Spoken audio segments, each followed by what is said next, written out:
Public deposits. सबसे पहले तो आपने एफडी के बारे में सुना होगा, फिक्स डिपॉजिट जो बैंक में करते हैं। प्लीज नोट, फिक्स डिपॉजिट और पब्लिक डिपॉजिट्स में बहुत बड़ा फर्क है। फिक्स डिपॉजिट कौन ले सकता है? बैंक्स ले सकते हैं। बैंक्स के लिए बैंकिंग रेगुलेशन एक्ट 1949 है, ठीक है। तो एक जमाने में पब्लिक डिपॉजिट्स होता नहीं था, सिर्फ बैंक्स का एफडी होता था। तो कंपनी ने गवर्नमेंट को रिक्वेस्ट किया कि हमको भी डिपॉजिट्स लेने का परमिशन दो। तो गवर्नमेंट ने बोला ओके, हम कायदा लाते हैं। तो कंपनीज एक्ट 1956 में पब्लिक डिपॉजिट्स आया और गवर्नमेंट ने सिर्फ पब्लिक लिमिटेड कंपनीज को डिपॉजिट्स लेने का परमिशन दिया। भारत में करीबन 70,000 पब्लिक लिमिटेड कंपनीज हैं। ध्यान से सुनना, 70,000 पब्लिक लिमिटेड कंपनीज को एक जमाने में परमिशन था। टोटल 12-12.5 लाख कंपनीज है इंडिया में। बाकी 11.5 लाख प्राइवेट लिमिटेड को एब्सोल्युटली अलाउड नहीं किया था कि आप डिपॉजिट ले नहीं सकते। अब कंपनीज एक्ट 2013 आ गया, कायदा बदल गया। तो public deposits eligible public companies, government companies और private companies with certain restrictions आप पब्लिक डिपॉजिट ले सकते हैं। पहला समझ में आया? नंबर 1। सो बैंक लेता है एफडी, पब्लिक डिपॉजिट्स लेते हैं कंपनीज, नंबर 1। नंबर 2, जब मैं डिपॉजिट लूंगा तो नॉर्मली कुछ भी सिक्योर्ड नहीं होगा, उसमें कंपलसरी नहीं है गिरवी रखना, बिना गिरवी भी इश्यू किया जा सकता है। सिक्योर्ड और अनसिक्योर्ड दोनों पॉसिबिलिटी है। कंपनीज एक्ट 56 में तो अनसिक्योर्ड था, कंपनीज एक्ट 2013 ने ऑप्शन दिया है, आप सिक्योर्ड भी इश्यू करो या अनसिक्योर्ड भी इश्यू करो। नंबर 3, ये मिनिमम 6 महीने के लिए और मैक्सिमम 36 महीना मतलब 3 साल के लिए ही इश्यू कर सकते हैं। इसका मीनिंग पॉइंट नंबर 4, ये मीडियम टर्म लोन है। आया समझ में? पब्लिक डिपॉजिट्स को नंबर 5 रिटर्न्स में क्या दिया जाता है? इंटरेस्ट। आया समझ में? सो मिनिमम 6 महीना, मैक्सिमम 3 साल। कौन लेता है? Eligible public limited companies, private companies और गवर्नमेंट कंपनीज। उसमें भी परसेंटेज है कि आपका नेटवर्थ जो शेयर कैपिटल और रिजर्व का है उसका 35% तक ही गवर्नमेंट ले सकती है, कुछ जगह पे 25% है। तो ऐसे परसेंटेजेस है अलग अलग। तो पब्लिक डिपॉजिट जब इश्यू करते हैं उसके मेरिट्स क्या है? फॉर्मेलिटीज शेयर्स के कंपैरिजन में कम है, क्योंकि टाइम फ्रेम सिर्फ 3 साल है। समझ में आ रहा है? 1 साल से कम कंपनी लेगी भी नहीं, क्योंकि वो bank overdraft, cash credit, bill discounting, trade credit वो जरिया है।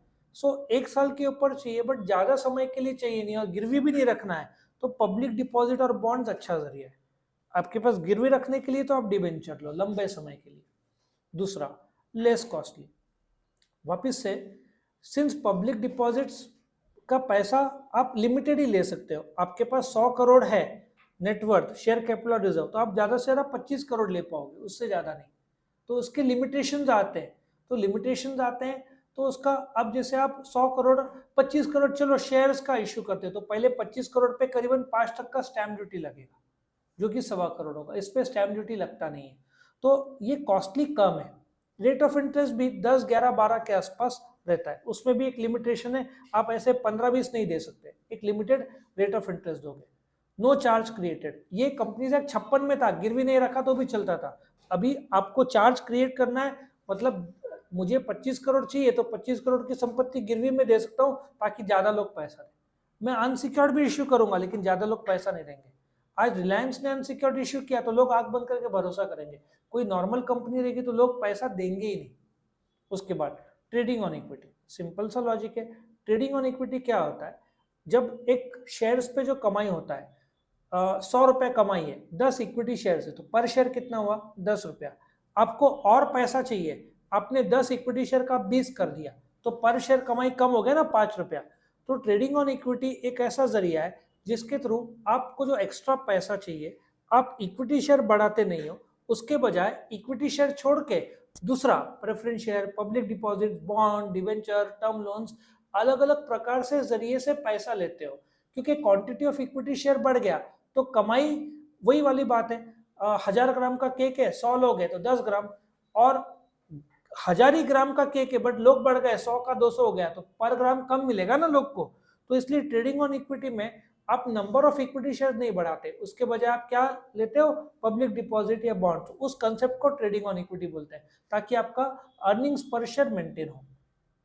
लिमिटेशंस, लिमिटेशन सबसे बड़ा, आज कोई भी कंपनी पब्लिक डिपॉजिट चाहे तो भी लोग पैसा देंगे नहीं, क्योंकि एक तो अनसिक्योर्ड इश्यू किया तो कोई देगा नहीं, सिक्योर्ड के लिए संपत्ति चाहिए, तो सिक्योरिटी देना है तो लोग डिवेंचर लेना चाहते हैं। तो सिर्फ अच्छे रेपुटेशन वाले कंपनीज को ही पैसा मिलता है, बाकी कोई पैसा देगा नहीं पब्लिक डिपॉजिट का। Premature withdrawal, public deposits can be withdrawal by the depositors before the maturity date. समय से पहले किसी डिपॉजिटर ने पैसा मांगा तो कंपनी को यह पैसा लौटाना पड़ेगा। ऑफ कोर्स उसमें 12% होगा तो कंपनी 1-2% काट के समय के हिसाब से उतना दे देगी, तो प्रीमेच्योर विड्रॉल भी होता है। और वो ऐसा पता होगा कि वो प्रोस्पेक्टस में क्लियर कट सब मेंशन रहता है, उसके टर्म्स एंड कंडीशन, और वो सेबी गाइडेड रहते हैं। आप ऐसे मन मर्जी से नहीं बोलोगे कि हम आपको जीरो देंगे।